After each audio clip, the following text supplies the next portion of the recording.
Vamos falar sobre contrato de namoro, pacto antinupcial, pré-nupcial, como vocês preferirem aí chamar.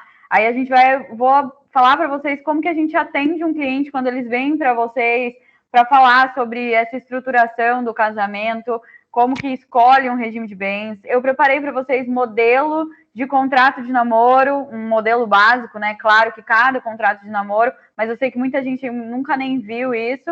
E essa vai ser uma primeira aula, a gente vai ficar aí umas 3 horas, 4 horas, depende de vocês, de como o papo for fluindo. E aí, essa é a primeira aula, a gente vai preparar mais para falar sobre o prosseguimento de um planejamento patrimonial, mais com viés sucessório. Certo, Má? Certo. Pessoal, sábado, às 9, que horas é a previsão de término? O pessoal acha que quer ir, sei lá, para a praia, para a serra, não sei. A previsão é meio-dia, né? Mas aí depende como for a fluência aí. Aí, ó. É isso aí. Até meio-dia a princípio, mas vai que, né? A gente sempre sabe que nas nossas lives aí de quinta acaba rápido e para todos do curso, para os mentorados, Tarcísio. Por quê? Vamos lá, a gente está com a mentoria, né? A gente não quer excluir ninguém, por isso a gente abriu as lives de quinta, mas a ideia da mentoria, ela tem uma cronologia mínima e fiquem atentos que a gente está programando pelo menos uns 2 eventos aí interessantes esse ano, tá? Umas 2, vai ter a Masterclass, mas a gente está querendo também fazer um intensivo de inventário e partilha extrajudicial, tá? Adiantando assim muito brevemente, vamos tentar trazer um nome aí importante da nossa área a nível nacional. E ano que vem, fiquem ligados, todos que não estão na mentoria, boa tarde, Eliette, que não estão na mentoria, que ano que vem teremos muitas novidades e muita coisa interessante aí nesses mesmos moldes, digamos assim, né? Então, sim, tem muita coisa. E com a Isadora vai ser no sábado. Boa tarde, Pedro. Por isso que a ideia Christian, pode liberar o microfone e a câmera? O Christian é o nosso convidado de hoje. Christian está aí, eu vou destacar também um pouquinho o Christian, vou ver como é que eu consigo fazer. Colocar em destaque. Boa tarde, Christian. Boa tarde, me ouvindo bem? Ouvindo bem, perfeitamente. Te apresentar a Isadora e o resto da nossa turma aí do nosso curso, aí da nossa live. Aos poucos vai chegando o pessoal. Gente, o Christian... só para finalizar, antes de eu apresentar o Christian, para finalizar, ano que vem teremos as mentorias como algo muito mais rotineiro e muito mais, digamos assim, organizado, com uma cronologia muito melhor. Esse ano, claro, vamos lembrar, estamos aqui no Novo Sétimo tem 6 meses. Então, programar um curso com 6 meses de abertura de empresa que subiu de 8 para 22 pessoas e que tem 150 processos correntes aqui dentro, é muito complicado, né? A gente se desdobra aí. Então, todo dia acordando 3 horas da manhã e dormindo 10, 11 horas da noite para tentar fazer o mínimo, tá? Mas eu tenho certeza absoluta que esse ano ainda tem muita coisa boa para vir, como hoje vai ser, e ano que vem vocês podem ter certeza que vai ser algo bombástico, porque a gente não gosta de fazer nada mais ou menos aqui dentro, não. Tá? Vão ter pessoas extremamente conceituadas aí, como já os meus colegas, mas a gente também quer trazer nomes aí já estabelecidos do direito. Bom, eu vou apresentar aqui o Christian, tá, para vocês. O Christian, ele é hoje um advogado extremamente eficiente, que está atrás dele está a placa da empresa, que é uma empresa marítima, né? Christian, depois você vai explicar o que você faz, como você trabalha, com o que você trabalha, que é algo para nós em Campina Grande que não estamos no mar, e o estado da Paraíba, que não é um estado naval, digamos assim, né? Tem um porto, mas é um porto pouco expressivo, mas é uma outra atuação, e o mais interessante da atuação do Christian é uma empresa que tem os sócios, e eu também vou tocar um pouco dessa relação com os sócios. Christian, a Isadora também está aqui, que ela é minha colega de mestrado, ela está fazendo hoje doutorado na PUC São Paulo, talvez daqui a pouco cheguem alguns outros colegas. Está travada, para mim não está travada. Christian, você está bem aí, né? Eu estou bem. Está tudo bem. Deve ser a sua conexão aí, Lúcio. Tá? Então, Christian, vamos lá. Pode se apresentar sem medo de parecer bobo, porque aqui todo mundo quer te conhecer, né? Então, vamos lá. Me conta um pouquinho da sua história aí para a gente fazer essa introdução. Bom, primeiro, obrigado a todo mundo aí, obrigado pela presença, pelo carinho aí do Marcelo também em chamar a gente para conversar um pouco. É uma oportunidade que realmente me deixa bastante feliz de poder compartilhar um pouco essa vivência. Campina Grande é um grande centro e que, enfim, profissionais que acabam realizando atividade semelhante à minha é mais comum. Mas aqui no Rio Grande do Sul, principalmente, acaba sendo bem moderno, assim, bem inovador esse trabalho que eu acabei desenvolvendo, que é essa advocacia in-house, é uma advocacia muito dinâmica, proativa, e muda bastante o padrão de advogado que eu estudei na faculdade há 12 anos atrás. Então, já trabalhamos no mercado, trabalhei durante 10 anos, ainda boa parte da faculdade com direito previdenciário, comecei estagiando nisso. De 6 anos para cá, comecei a estudar também empresarial e já em seguida consegui ter alguns resultados, mas sinceramente é isso, saindo do que tem na faculdade como tradicional, saindo dessa vivência de processo, fórum, justiça, saindo dessa vida de carregar papel e de, enfim, tá despachando e conversando com o juiz, e sim conversando muito mais com o meu cliente e sabendo qual a necessidade dele, evitando também aquela situação que possivelmente muitos colegas aí já presenciaram daquele advogado que trabalha no seu escritório, aguardando que um cliente bata na sua porta e diga, olha, eu preciso dos conhecimentos do doutor Christian. Isso não existe mais, isso assim, o advogado que for abrir ali a sua garagem e aguardar que as pessoas busquem o conhecimento, isso, infelizmente, está fadado ao fracasso, não tem como. Christian, já que você falou, vamos explicar aí para eles a sua transição. Então, a sua transição ela foi do escritório tradicional Sim. para ser um advogado de uma empresa, né, que é da área naval, marítima, né? Isso. E que tem alguns sócios, é uma sociedade, enfim, é uma questão um pouco diferente, e depois eu queria que você falasse, mas Perfeito. Você tem, a meu ver, hoje você tem duas atuações, uma em relação à própria empresa e a outra em relação às demandas dos próprios sócios dessa empresa. Exato. Na verdade, a empresa que eu trabalho aqui é uma empresa, como eu já falou, naval, né? A empresa, basicamente, de forma bem resumida, assim, tá?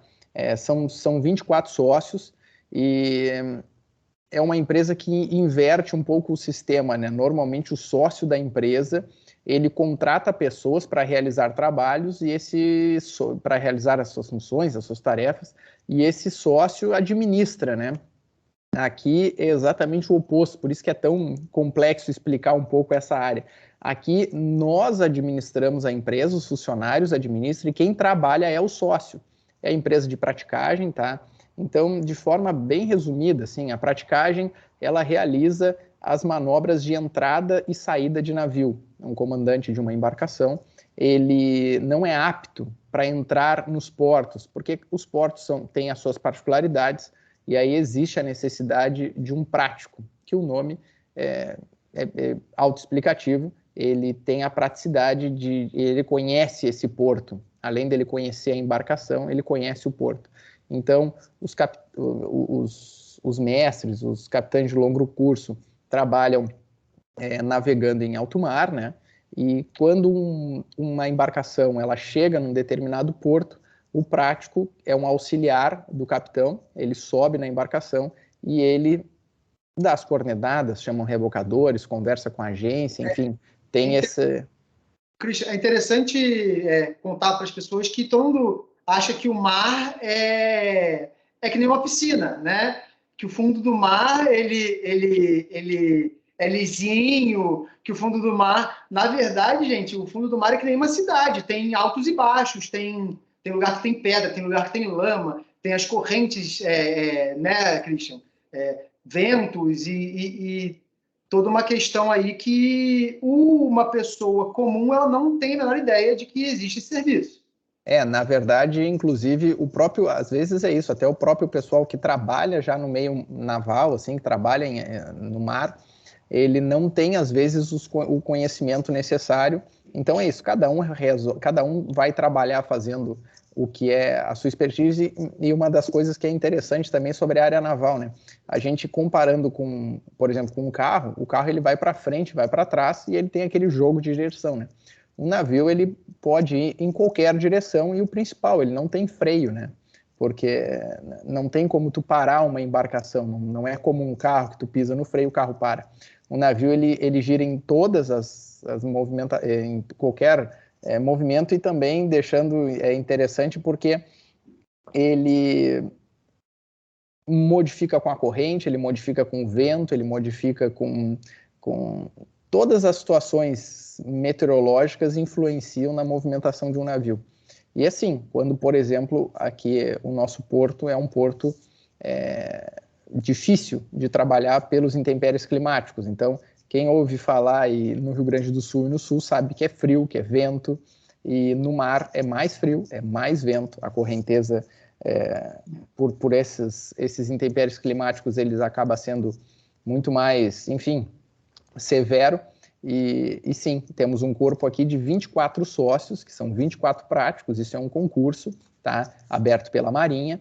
A Marinha realiza esses concursos periodicamente. São 24 sócios que trabalham aqui e que realizam essa tarefa de ir em alto mar, numa lancha, propriedade da praticagem. Essa lancha ela vai até a embarcação. O prático, né, esse profissional, ele sobe numa escada de corda e pau, literalmente é isso, por mais moderno que seja as embarcações e as tecnologias, segue sendo a mesma escada de pau e corda. O prático sobe nessa escada e auxilia a manobra do comandante até a atracação. Entra na nossa barra, né, entra no canal, entra no porto e auxilia a atracação no cais de forma segura. Na hora de sair, a mesma coisa. Só para eu pontuar aqui para o pessoal, eu estava no Rio Grande do Sul semana passada, né? A gente até não se encontrou, porque você estava em Porto de Galinhas, eu estava no Rio Grande do Sul, coisa assim bem, né? E o vento ele estava praticamente igual a um furacão F1. Sim.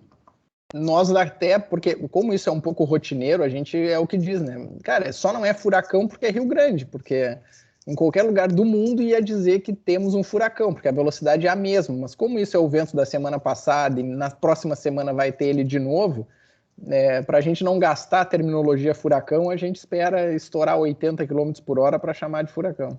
Exato. Então, assim, quem fala que no Brasil não tem furacão é porque a gente não faz sensacionalismo sobre isso, tá? Então, assim, o que é interessante, tá? A meu ver, por ter chamado o Christian aqui. Ele é um cara que saiu da advocacia tradicional para uma advocacia extremamente especializada, tá? O Christian, vamos pensar aqui, só para eu explicar para eles que aqui também tem uma questão de empreendedorismo, né? Perfeito. Então, assim, eu sei que um navio pequeno são 40 mil toneladas, né? 60 mil toneladas, são navios pequenos. Vamos pensar, um caminhão tem 23 toneladas, em média. Né? A carga de um navio, em termos de valor ou em termos de, enfim, de quantitativo, a gente consegue... Você deve ter esses dados muito mais do que eu, né? Quanto vale a carga de um navio? Médio, assim. Bom, isso depende muito, enfim, da commodity, né? Da situação da carga, né? Por exemplo, um navio contaneiro, com certeza, é mais de bilhão, né? O valor de uma carga, né? Porque são cargas com valores agregados altos, né? Então, a gente está falando de valores, por exemplo, nós somos aqui um produtor de carne, né? Então, a carne que é produzida no Rio Grande do Sul, no Uruguai, ela é escoada pelo Porto de Rio Grande. Um navio abastecido, são containers refrigerados, né? Então, esse container, ele sai, aí sim, a gente está falando de mais de bilhão, assim, em cima de um navio, que vai levar 40 dias para chegar até a China. Então, é um valor agregado muito alto, assim, E no caso, você é o jurídico de uma empresa que ela fornece a segurança marítima. Isso. Né? Então, olha lá, é algo extremamente especializado, extremamente técnico e que mexe, ou seja, esse cara que lida com a segurança desse empreendimento, digamos assim, desse transporte, se tiver um acidente, você vai ter um acidente ambiental grave, né? Claro, isso não pode ter. Às vezes uma catástrofe ambiental. E as cargas por si só, o insucesso delas quebra muita gente. Né? Sim, Tanto sim, que sim. todo transporte marítimo tem um seguro, não é uma coisa assim do gênero? Sim. Esse é o pensamento, principalmente é interessante trazer essa ideia, porque isso era o pensamento que eu tinha, principalmente quando eu cheguei, tá? Cara, vamos lidar com cargas com valores altos, com movimentações com valores muito altos e uma complexidade elevada nisso. Quando a gente chega e começa a trabalhar na empresa, e por isso é uma das coisas que eu gosto de falar sobre essa advocacia moderna, entendeu? Mais do que o teu pré-conceito de chegar no local, entendeu? E sim, quando tu chega, vê o que o teu cliente precisa, sabe? Porque às vezes a gente senta na frente de um cliente e diz, olha, enfim, é uma situação de ego às vezes, né? Eu sei o que tu está precisando, e o que tu está precisando é isso, e deixa de escutar a pessoa, né? Então, por exemplo, isso sem dúvida é uma situação complexa, né? Esse exemplo que tu acaba de trazer, mas isso tem seguros, muito antigo, então está orquestrado já, mas uma série de pequenas coisas que são aquelas pequenas torneiras abertas que tu não vê e que no final do mês ou no final do ano, principalmente, tem uma grande perda de valores, porque tem pequenos contratos com fornecedores mal feitos, tem discussões, às vezes, negociações, brigas entre partes, que até as próprias partes esqueceram o motivo da briga. E então isso vai acontecer não na minha empresa aqui, na que eu trabalho, mas isso vai acontecer na empresa de todos os colegas que vão acabar realizando isso. A parte de negociação, e aí também falando sobre cartório, a parte de negociação e a parte de contratos que puder ser realizada de forma extrajudicial, até porque eu não acredito que a Paraíba seja diferente do Rio Grande do Sul, onde o nosso judiciário, infelizmente, é falido e não funciona.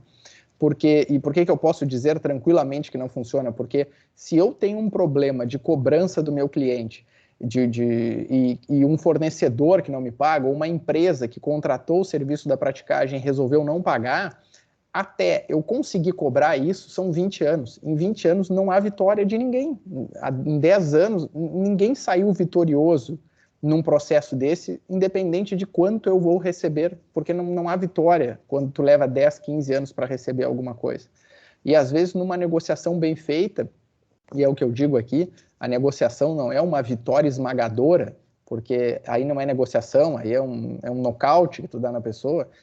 Uma negociação é isso, olha, tu entende o que o outro lado está passando, assimila alguma derrota, melhora o teu procedimento para um próximo contrato, e encerro o assunto. Então, olha, eu deveria receber 100 mil, eu não consegui receber 100 mil, eu recebi 80, eu perdi 1.000, eu perdi 20, esses 20 foram assimilados, e nos próximos contratos, em vez de eu receber 100, eu já vou receber 150, porque já são contratos mais bem feitos, com atualizações melhores, e em negociações a gente consegue realmente melhorar bastante. Assim, isso, quando eu cheguei na empresa, 5 anos atrás, a Praticagem tinha 27 processos em andamento, processos judiciais.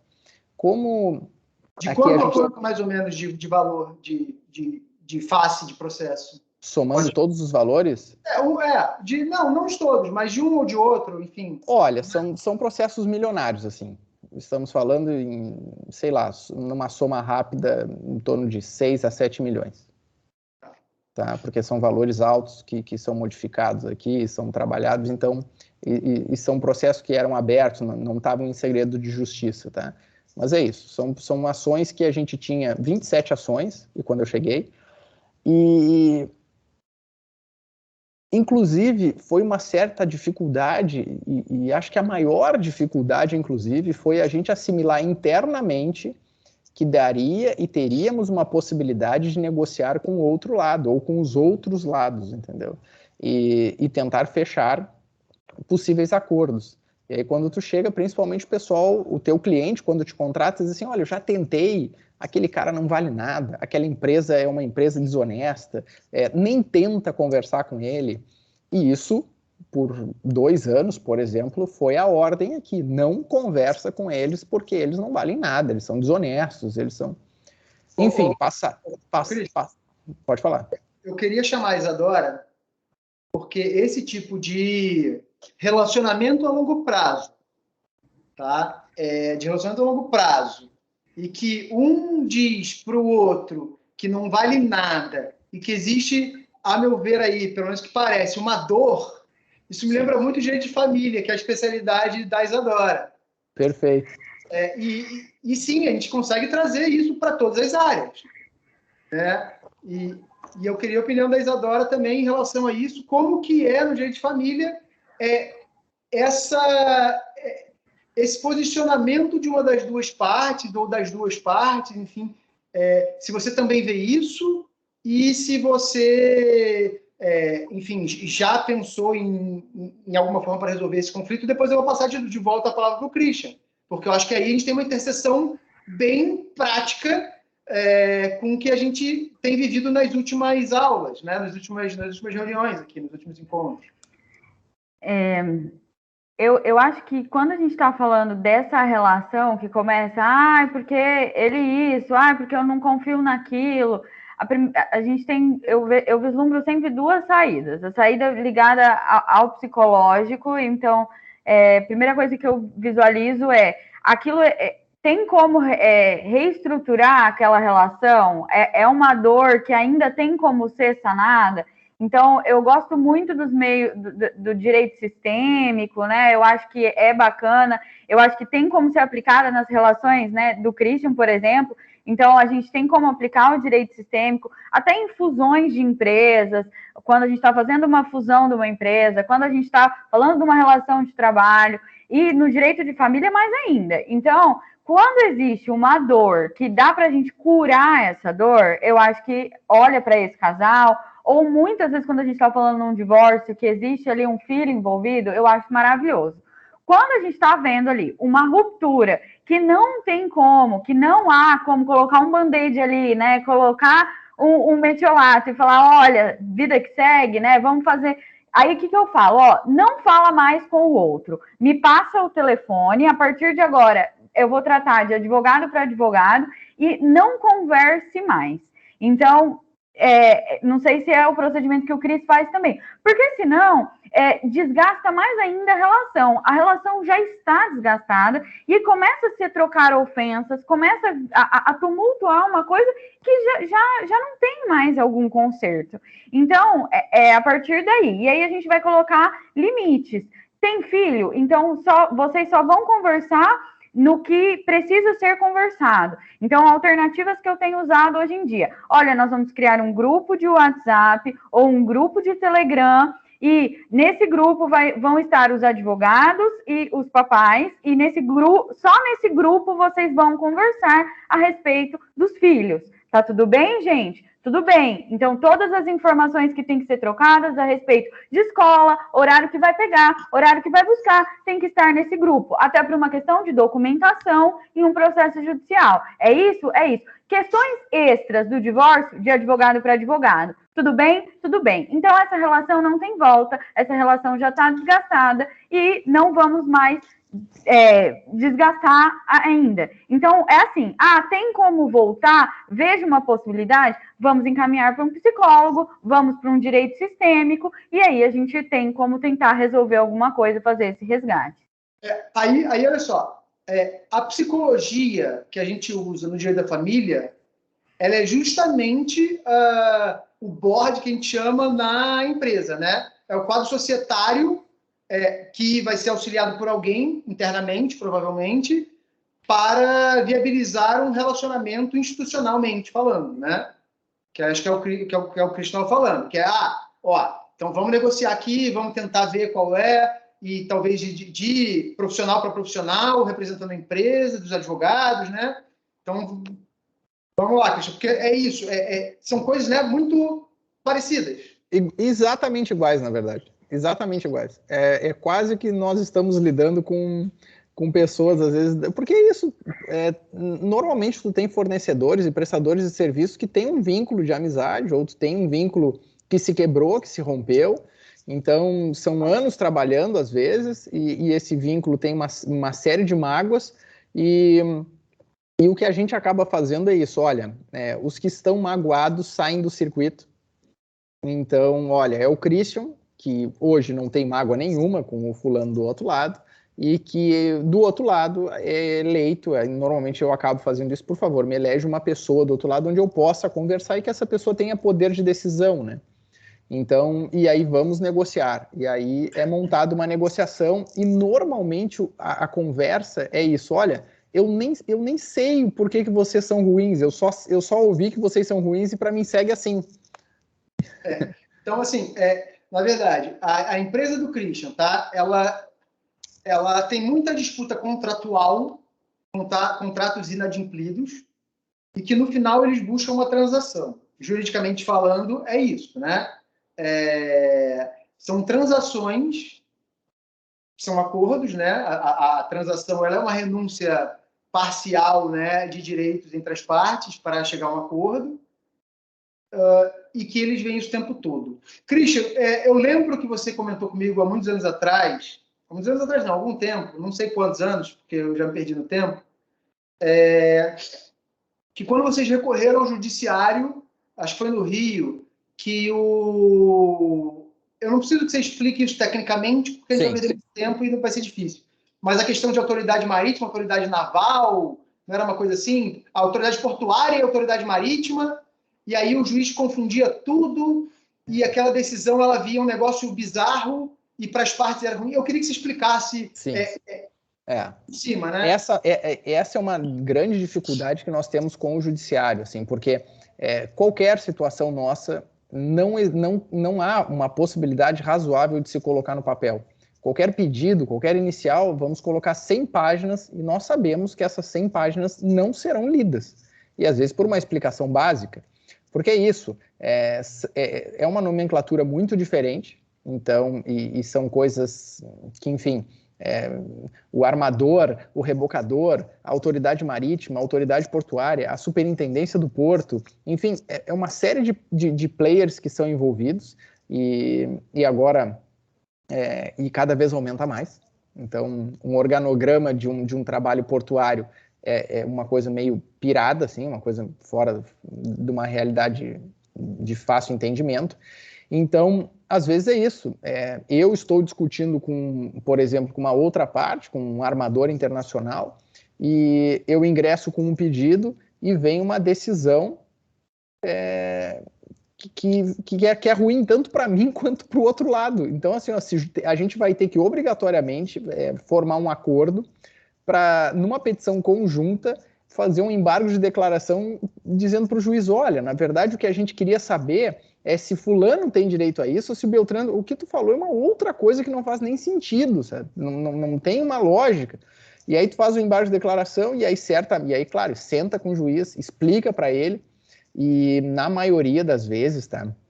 Infelizmente, essa humildade em dizer que eu não conheço sobre o assunto e eu não sei sobre o que vocês estão falando, eu preciso decidir sobre algo que eu não tenho conhecimento, essa humildade é complicadíssima de existir, assim, é complicadíssima. Então, normalmente, tu tem uma resposta extremamente grosseira e que para nós, assim, realmente não chega a uma solução. Pode falar. É o que eu falo sempre aqui, né? Quando a gente pede para alguém decidir o nosso futuro, o cara vai decidir sobre o nosso futuro. Você pediu, né? A pior coisa que tu pode fazer é pedir para alguém decidir sobre o teu futuro, porque a pessoa vai decidir, né? E vai se achar no direito e vai estar no direito institucionalmente falando disso, né? Que sempre a composição entre partes, ela no mínimo vai ter alguém mandando. E eu vejo principalmente o advogado começo de carreira, assim, o advogado que está começando o trabalho, ele tem um pouco de receio da negociação e do acordo entre as partes, porque ele está pensando assim, o cara me chamou para eu solucionar um problema dele, eu estou conversando com o outro lado e soluciono. Então, aí tu te desvaloriza e diz assim, eu não estou valendo muita coisa. Cara, tu tá valendo muito, tu tá assim, tu solucionou um problemaço e tu não causou o outro problema, que às vezes é o ingressar no judiciário, né? Que é causar um outro problema, que a pessoa já tinha um problema, e agora ela tem dois, porque ela tem as custas, ela tem que comparecer em audiência, ela tem que acompanhar um processo judicial que ela não queria acompanhar. Então, tu acabou juntando, tu só agregou problemas para aquela pessoa, para aquele teu cliente, sendo que tu poderia ter solucionado de uma forma administrativa, negocial. Então, hoje, por exemplo, eu estudo muito mais artifícios de negociação, livros sobre formatos de negociação, e é isso. Olha, é feita uma negociação, tem técnica para isso, tem estudo, tem uma vasta biblioteca e artigos e livros muito bons sobre isso. E então, negocia, fecha um bom acordo, fecha um bom contrato, segue a vida, no ano que vem tu está com aquela pessoa de novo na tua frente. Então, assim, o que eu também quero, né, porque esse curso ele é sobre isso também, né, ele não é só sobre cartório, porque eu acho que a ideia não é só essa, a ideia é um panorama diferente, né, e Invesuites aí, né, dessa advocacia que o Cristiano está falando. Claro, não tão espertinho, porque esses caras são gênios, né, que só realmente parando e escrevendo o que o outro cara vai fazer, que dá para fazer tudo aquilo que eles fazem, né, na série, mas é uma negociação assim mesmo. É uma negociação assim mesmo. Claro que com cuidado, que às vezes eu vejo nos suítes, é aquele negócio, ele normalmente nocauteia a outra pessoa. Então, normalmente ele arrebenta com o outro lado, termina com a outra pessoa. Eu não gosto disso, tá? Na minha área, na minha empresa aqui, eu não posso fazer isso, porque hoje eu vou negociar com um grande armador internacional, ele vai continuar sendo um grande armador internacional no ano que vem, eu vou ter que negociar com ele de novo. Daqui a 5 anos ele pode trocar o nome da empresa dele, mas ele vai continuar e eu vou ter que ver ele de novo. Então eu acabo sendo uma pessoa que, se eu acabei com ele esse ano, no ano que vem ele não quer negociar comigo. E no ano que vem ele não olha para minha cara. Então, e aí é uma coisa que eu vejo da advocacia moderna, assim, de tu cuidar muito a tua reputação, sabe? Com certeza. Só para... Isso. Exato. Vamos lembrar que o direito comercial ele surge lá na Itália por causa do comércio, né? E principalmente o comércio marítimo, né? Ele vem disso tudo e o direito marítimo ele vira um desdobramento do direito comercial lá atrás, né? É assim, né, Christian? Isso quer dizer que tá? Existem algumas empresas, alguns desses players hoje, né, nesse mercado marítimo internacional, que sim, um ou outro tem IPO, ou seja, tem ação na bolsa, mas eu diria que uma grande parte dessas empresas, se não a maioria massiva, são empresas familiares de 200, 300 anos. São zonaces, são essas empresas que são multibilionárias, são aquelas fortunas Rockefeller, tipo assim, né? Claro que não é Rockefeller, mas tipo um Rockefeller da vida, né? Então, você está negociando uma empresa, beleza, uma empresa saudável, uma empresa, né, super capitalizada, tem chance de brigar, tem chance de... Mas, de um lado, você tem um player que não dá para brincar com esse cara. Você não quer destruir esse cara porque ele te paga. Então, são negociações muito mais ganha-ganha, como a gente chama, né, win-win, do que negociações para esmerilhar o outro lado, que foi o que causou, por exemplo, a Segunda Guerra Mundial, né? A Primeira Guerra Mundial ela termina esmerilhando a Alemanha, etc., e a população da Alemanha morrendo de frio lá, né? Porque não tinha mais carvão, porque no acordo eles tinham que pagar todo o carvão lá para os países que tinham vencido a guerra, sem honra nenhuma, né? etc., etc., tanto que tem gente que diz que a Primeira e a Segunda Guerra são a mesma coisa, ou seja, teve um tempo de recessão só, mas historicamente você pode dizer que foi o motivo que causou tudo. Então, sim, realizar uma transação, realizar uma negociação, que eu acho que é o ponto principal aqui hoje, realizar uma negociação, né, Christian, envolve, em qualquer área, não esmerilhar. Mesmo que, talvez, entre uma relação de direito de família, como a Isadora falou, né? É um momento que tem que falar no grupo. Sim, porque existe uma urgência ali existe um menor que tem pai e mãe e que esse pai e mãe eles devem cuidar e serem pais e mães, né? Mas, depois de um tempo, depois que esse problema ele não é mais tão grave, se reconstitua uma relação, um relacionamento a longo prazo, né? Que eu acho que é isso que talvez seja o principal, não é isso? Eu acredito que sim, até eu gostaria de ouvir a Isadora numa situação dessa, assim, porque a longo prazo, como é que fica esse grupo aí? Porque assim, eu já fico pensando assim, grupo de WhatsApp para mim é quase que uma fobia já. Eu fico pensando no grupo de WhatsApp dos pais divorciados, assim, como é que a gente encerra um grupo desse depois? Eu tenho feito, Christian, os grupos só por parte, enquanto durar o processo e as questões não estão delimitadas ali pelo próprio juiz. Até pelo fato de que a maioria dos juízes são muito negligentes quando dão as questões provisórias do processo. Então, eles colocam ali, a guarda vai ser compartilhada, né, na tutela de urgência eles delimitam, a guarda vai ser compartilhada, e a maioria deles nem dá a fixação do regime de convivência, né, das antigas visitas, né, que a gente falava. E dá o valor da pensão, que retroage ali a data da citação, mas não fala mais nada quando eles dão a tutela de urgência. E aí as situações começam a se complicar, por exemplo, escola, dia das mães, dia dos pais, dia das crianças, aniversário da criança, e tudo isso, quem leva no médico, quem não leva, como que vai ser passadas as informações do médico, o horário que vai buscar, o horário que vai devolver, feriados, e são coisas que nas ações de família, elas são recorrentes, e isso não é normalmente fixado. Quando a gente vai para uma sentença final, a gente que tem mais um pouco de experiência, a gente já faz o juiz delimitar isso. Quando a gente vê que esse processo vai ser conturbado, a gente pede um plano parental extenso. Mas aí, durante o processo, não tem como. Esses grupos de WhatsApp costumam funcionar. Ou seja, o plano parental é algo que né, sou tabelião e não mexo com isso.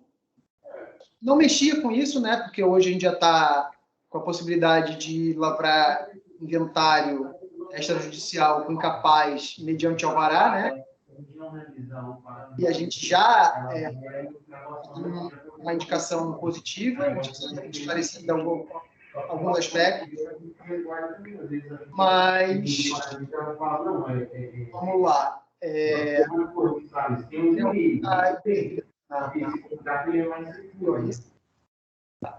Enfim, os e-mails também ela poderia estar com ação.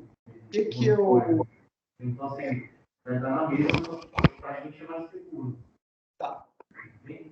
Eu pedi pro pessoal aí da parte técnica. O microfone é aberto. Isso. Então, assim, um plano parental. Vamos lá. Um plano parental, Isadora, que eu acho que é algo interessante. Eu não vi. Esse seria um tipo de contrato. Poderia ser um contrato, poderia ser, se ele é estabelecido pela vontade das partes, ele é um contrato. Ou seja, ele é um contrato provavelmente talvez até permanente, mas mutável pós-divórcio, né? Enquanto durar ali uma tutela, um poder familiar, melhor dizendo, né? Sim. A grande questão é que hoje a gente vê, por exemplo, existe a possibilidade de você... Muita gente me pergunta, Isa, eu tenho filho, eu posso fazer o divórcio no cartório? Pode. As suas questões dos filhos já estando resolvidas na justiça, você pode fazer a lavratura do divórcio no cartório. Isso a gente costuma falar que é uma pegadinha, né? Que a maioria das pessoas fala, não, quando tem filho não pode fazer divórcio no cartório. Pode sim. A questão é, quando envolve questões de menor, que tem menores, a gente precisa da autorização do Ministério Público. Então, um plano parental, se eu vejo a possibilidade disso ser feito no cartório como um contrato, eu vejo. Se passar primeiro pelo Ministério Público. Então, o Ministério Público autorizando... Eu diria assim, que vai funcionar em termos operacionais, igual tem funcionado os inventários incapazes. A gente manda uma minuta para o Ministério Público, para o juiz, para o juízo, para pedir um alvará, ele autoriza. Qual a parte boa? Olha lá. Qual a parte boa desse plano de ser feito por escritura pública? Isso é uma escritura sem valor declarado. Custa R$130 e vai ser por forma de escritura pública, que dá um pouco mais de segurança, né? E eu acho assim, se a gente pegar cartórios que estejam afim, sabe, de fazer um plano parental bacana, antes de eu entrar até para a reunião com vocês, eu estava com uma mãe me ligando. Isa, a escola não quer me fornecer o boletim de faltas do meu filho. Por quê? Porque existe uma liminar de fixação de residência com o pai, guarda compartilhada. Uhum. Ela já mandou e-mail pedindo boletim do filho. E aí a escola fala, não, a criança está com o pai. Complicado, né? E assim, esses são problemas reais para os advogados que trabalham com família, e tem muitos aqui na nossa live que trabalham nessa área, né? Como resolver? Eu acho que se tivesse um plano parental que falasse guarda compartilhada, ok? Responsável pela escola, ambos, porque quando a gente está falando de uma guarda compartilhada, a gente está falando de que responsável pela escola são ambos. Só que a escola não consegue entender isso. Então, assim, talvez deixasse isso claro. E aí a gente tem uma escritura pública que a mamãe e o papai levam lá na escola. Escola obrigada a fornecer informações para ambos. Você leva o documento lá, entendeu? Tá aqui, Se a mamãe entra em contato, se o papai entra em contato, vocês têm que informar ambos. Olha lá, aí a gente entra numa questão altamente acadêmica, né? Fala, mas um contrato não pode ter efeito em relação a terceiros. Na verdade, não é um contrato, assim, nesse caso não é um contrato, é uma autorização expressa de um pai que, digamos, que seja aí o pai que tem esse poder de para a escola de cuidar do filho, etc., mas ele vai funcionar como uma autorização expressa desse cara, dando poderes para a mãe solicitar o que ela quiser. Olha aí que nível de segurança a gente está falando. Na verdade, é uma interpretação errônea da escola, né? Porque a mãe já tem esse poder, mas pela criança residir com o pai, a escola não quer passar a informação. Então, vira uma confusão, né, de termos técnicos aí. Claro, porque, na verdade, aí a escola está destituindo o poder familiar da mãe. Exato. É isso que a escola está fazendo. Eu não sabia que a escola podia fazer isso. Mas, né, tem tudo, né? Tem município que revoga a Constituição, tem tudo. Mas, pelo valor e pela possibilidade de melhorar um cenário que, corriqueiramente e recorrentemente, deve ser bastante caótico, talvez melhore. Sim. Até ele está falando, é isso aí. Então, sim, a escola, tem escola que ensina a escrever errado, aí a gente vai querer que a escola saiba de jurídico, né? É complicado, é complicado. E assim como o juiz saber de uma área marítima, o juiz saber de uma área de construção civil, ou de alguma questão técnica de software, ou enfim, é muito complicado. É muito complicado. E aí eu vejo que a negociação ela tem que ser, sim, ganha-ganha, sim, pensando muitas vezes no relacionamento a longo prazo, porque é impossível você se desvencilhar, não é igual um divórcio ou uma relação de consumo que não tem filhos, né?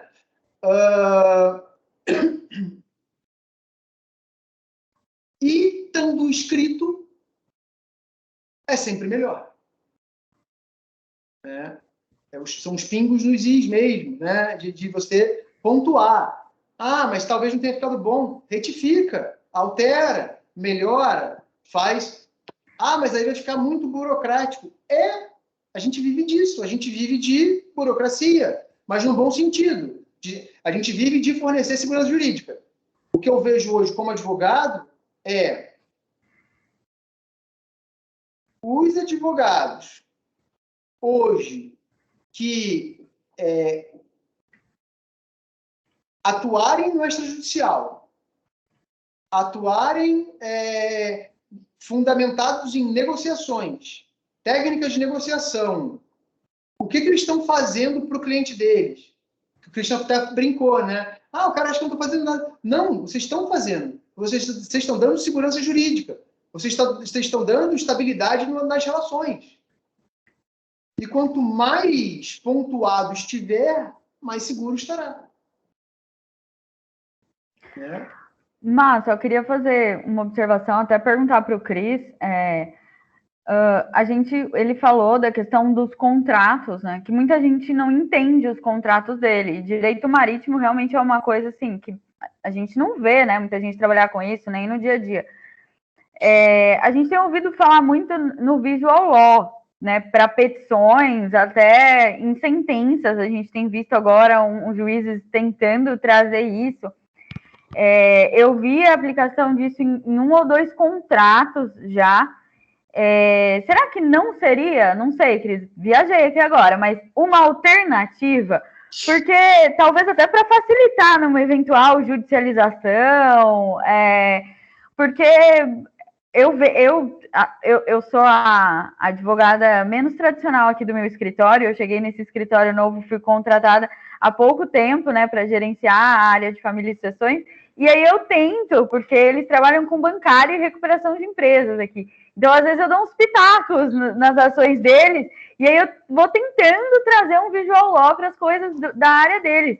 Porque eu vejo que facilita, principalmente quando a gente está em processos. Não, aí tem o processo que originou o crédito e o processo que tem a execução e outra execução. Então, são 1000 processos interligados e penhorou o bem em outro processo ainda. Então, né, talvez num contrato marítimo, será que um visual law não ajudaria? Um terceiro estranho que nem viu, nunca soube disso aí?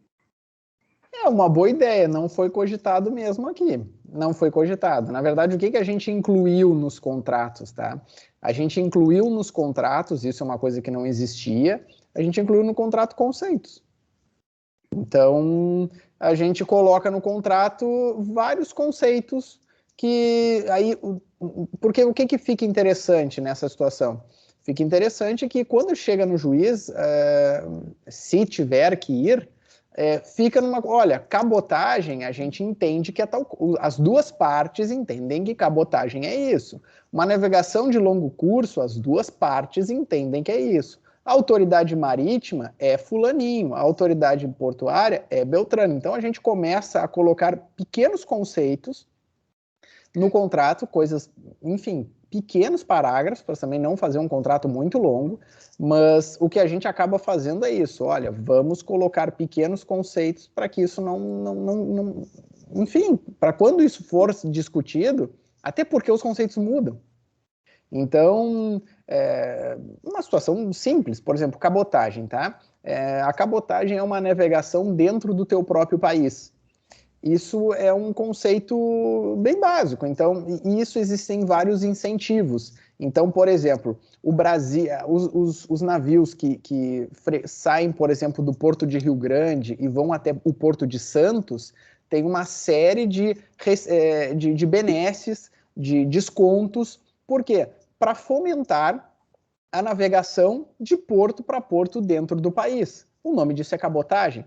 Essa navegação é uma navegação que a gente, enfim, que não existe no Brasil, nós não inventamos isso. A Inglaterra inventou isso há centenas de anos atrás, e isso vem, todo o país fomenta a sua navegação de interior, a sua navegação costeira.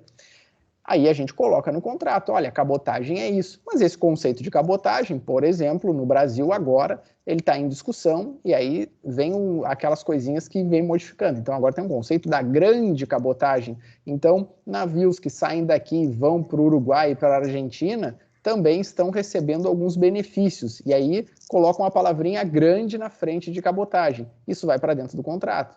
Olha, a partir de 2021, existe o conceito da grande cabotagem, onde existe alguns benefícios quando dentro do Mercosul, dentro do Cone Sul, enfim, aí a gente vai modificando isso. Por isso que é interessante, a situação que a gente modificou nos contratos foi isso, colocar pequenos conceitos. Entrando naquele assunto... Usar isso em algumas escrituras, quando precisar.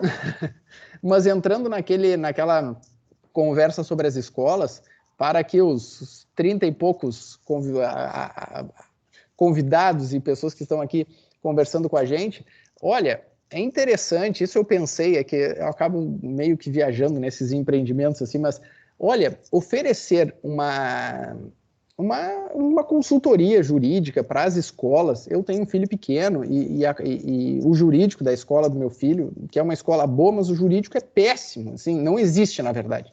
É uma pessoa que é a diretora da escola, que não gosta de advogado, porque ninguém gosta de advogado, então, tipo, eu não tenho jurídico, eu não quero, aí assim, ó, aí acontece esse tipo de coisa, sabe? Eu não vou fornecer, como disse até aqui no chat aqui, destituindo o pátrio poder aqui,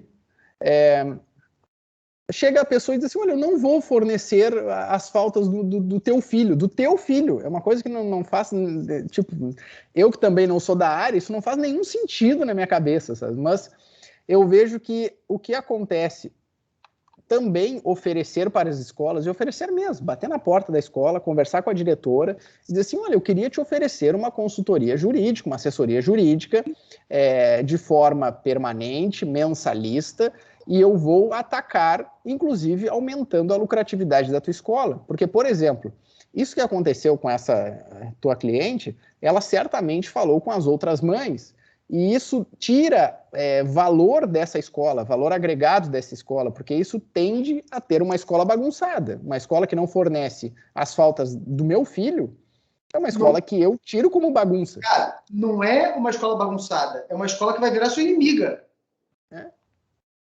Não, eu já estou aqui maquinando qual a ação que eu vou entrar contra a escola, entendeu? Se é uma obrigação de fornecer documentos, eu não sei, eu estou aqui só pensando qual é a ação, entendeu? Óbvio, agregada a danos morais, porque eu já mandei e-mail para a escola, eles não responderam, já liguei lá, pedi para falar com a diretora, e a diretora também não estava podendo no momento. Então, eu já estou aqui pensando, entendeu? Qual é a ação que eu vou entrar contra a escola? Uma exibição de documentos, uma obrigação de dar, de fazer, não sei, estou aqui só maquinando, entendeu?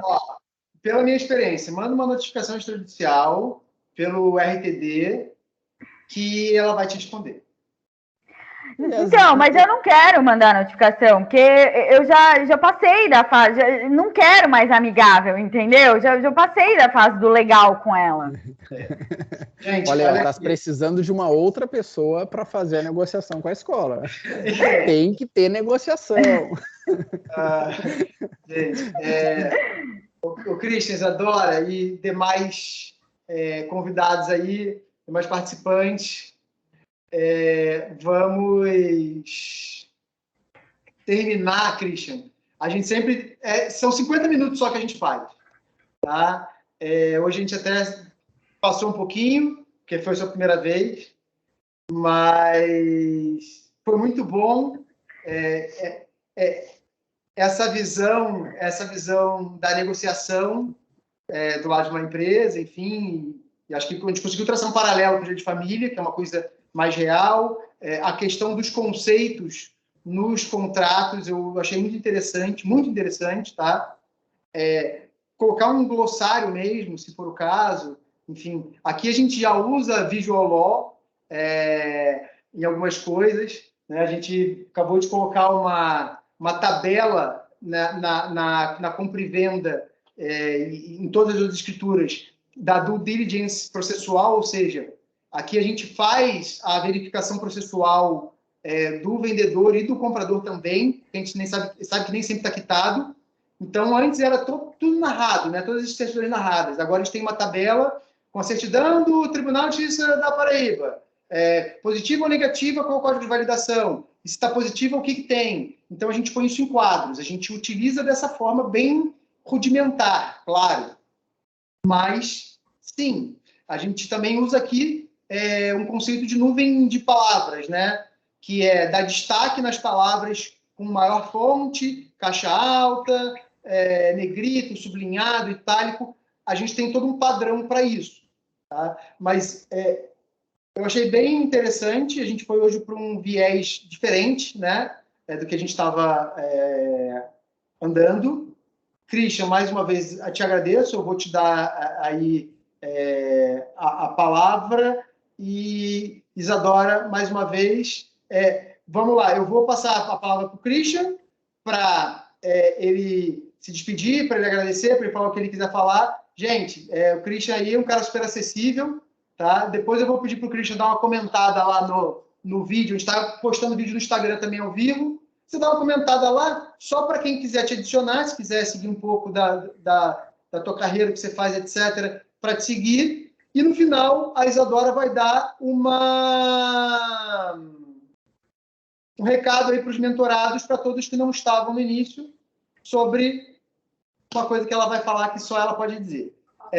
Christian, por favor, te passo. A frequência já foi enviada aí no chat, tá? Para os alunos do chat da mentoria e os outros que quiserem certificado, tá? Christian, mais uma vez, obrigado, e te passo a palavra aí para você fazer as suas últimas considerações. Bom, vou ser extremamente breve, só agradecer mesmo, dizer que estou à disposição, gostei muito de participar, aprender, enfim, uma novidade essa situação do grupo, achei sensacional o grupo de WhatsApp para a família, onde eles... É isso que eu acho, entendeu? Tipo, realmente essa uma saída para um direito moderno, sabe? Utilizar algumas tecnologias, por mais que a pessoa que esteja... Não, mas é bobo formar um grupo de WhatsApp. Cara, é uma baita de uma ideia, onde tu soluciona problemas, deixa mais ágil, e como até disse aqui uma das convidadas falando, cobrar por isso, entendeu? Cobra, porque é muito mais importante tu cobrar por boas ideias do que cobrar por, eu tenho 40 processos, 50, 2.000 processos nas costas, e aí eu tenho uma série de pessoas me ligando e todas elas eu estou dizendo que o judiciário é demorado e que sabes como é que é, essa situação não funciona. Então, cara, num grupo de WhatsApp tu soluciona um problema de uma família inteira, só com conhecimento jurídico, colocando limites, onde é importante colocar limites, e uma boa negociação. Então, me coloco à disposição aí para as próximas quintas-feiras, sempre que acharem necessário. Gostei bastante de participar e de poder, enfim, de alguma forma contribuir. Agradecer a Isadora e o Marcelo também aí pela conversa e até a próxima. Tudo de bom para vocês aí, estou à disposição. Valeu. Abraço, obrigado aí. Está sempre convidado. Isadora. Valeu, Isadora. Vamos lá. Bom, gente, agradecer mais uma vez. Um prazer imenso conhecer o Cris. Eu acho incrível como essa tecnologia tem proporcionado para a gente conhecer pessoas com tamanho conhecimento e de poder dividir todo esse conhecimento com a gente. E falar para os nossos mentorados que sábado, 9 horas da manhã, o Marcelo me derrubando da cama, né, no final de semana, 9 horas da manhã a gente vai estar aqui para falar de regime de bens, para ajudar os clientes de vocês a escolher regime de bens, para fazer pacto, para falar de contrato de namoro, e eu vou mandar depois para vocês modelinho de um atendimento do cliente, mandar modelo para vocês de escritura, de pacto e de contrato de namoro. Aí, ó, top. E eu também já tá disponibilizando, né, online, algum material aí para os mentorados, alguns artigos sobre o tema. Vamos conversar um pouquinho na segunda também sobre o pacto especificamente e outras coisinhas mais, como sempre. Parar de falar de uso capião, porque a gente já falou muito de uso capião das outras. Agora vamos trazer um pouco mais de família de sessões. E eu vou passar para a Claudiane. Eu vou me despedir, como sempre. E é isso aí, galera. Obrigado a todos e até a próxima.